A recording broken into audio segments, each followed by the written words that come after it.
Oke, ini yang saya yakini ya, bukan hanya urusan jodoh, tapi sebenarnya urusan bisnis, urusan sukses juga seperti itu.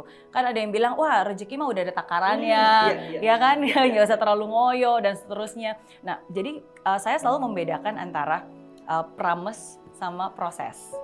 Promise dan proses. Oke, promise itu menurut saya sesuatu hal yang memang Tuhan sudah mengatur, Tuhan sudah janjikan, Tuhan sebenarnya sudah punya rencana. Saya percaya bahwa Tuhan tuh udah punya rencana gitu, bukan hanya di hidup saya, tapi di hidup kamu dan di hidup semua orang yang menontonnya. Dan rencananya selalu baik, hal-hal yang sangat baik yang sudah dijanjikan dan ini sudah ada gitu, udah ada nih. Dan ini nggak akan pernah bisa diambil oleh siapapun juga. Oke, siapapun juga nggak akan pernah bisa mengambil ini. Itu promise. Itu promise, oke. Tapi at the same times kita kan di sini nih dan ada yang namanya proses. Proses kita untuk menuju ke sana.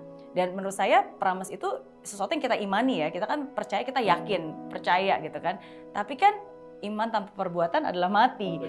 Satu-satunya hal yang Tuhan gak bisa lakukan adalah free will kita untuk melangkah ke sana gitu kan. Tuhan bisa menggerakkan, Tuhan bisa mengingatkan, Tuhan bisa menaruh hati kita gitu. Tapi kan kalau kitanya bandel, nggak mau langkah ya nggak akan sampai ke sana juga gitu. Nah, jadi proses inilah yang menurut saya kitanya yang harus gerak, kitanya yang harus jalan, kitanya yang harus mempersiapkan. Jadi jodohnya udah ada nih, tapi kan Tuhan udah mempersiapkan jodohnya, tapi kamu mempersiapkan diri kamu nggak gitu untuk bisa layak ke arah sana. Sometimes kadang-kadang di dalam prosesnya itu bisa aja ada distraction. Again, ini nggak bisa diambil ya, tapi people can distract you, they can discourage you, they can do whatever it takes untuk membuat kamu nggak jalan. Jadi bukannya ini yang nggak ada, tapi kamunya aja yang nggak mau jalan ke sana karena terdistract. Tiba-tiba kayaknya nggak ada deh, akhirnya saya yang ya apapun itulah, maksudnya gangguan-gangguan lah gitu kan. Atau mungkin kamu merasa saya nggak layak nih kayaknya gitu kan. Udahlah saya bakal jomblo selamanya atau mungkin ya kayaknya nggak ada orang yang tepat gitu, mungkin saya pernah melakukan kesalahan in the past gitu, mungkin ini hukuman saya akan jomblo selamanya. Nah, hal-hal seperti inilah yang akhirnya membuat kamu sendiri nggak melangkah dan akhirnya kamu nggak mendapatkan itu gitu.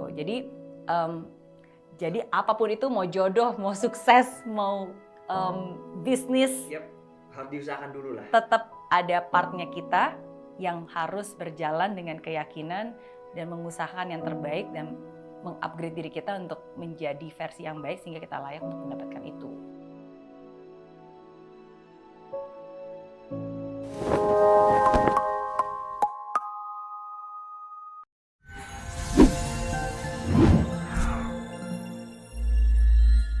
Di aplikasi Mary Riana tersedia lengkap video-video YouTube terbaru saya, artikel yang up to date, quotes inspirasi, koleksi merchandise, workshop dan seminar yang bisa kamu dapatkan free dan download sekarang juga gratis.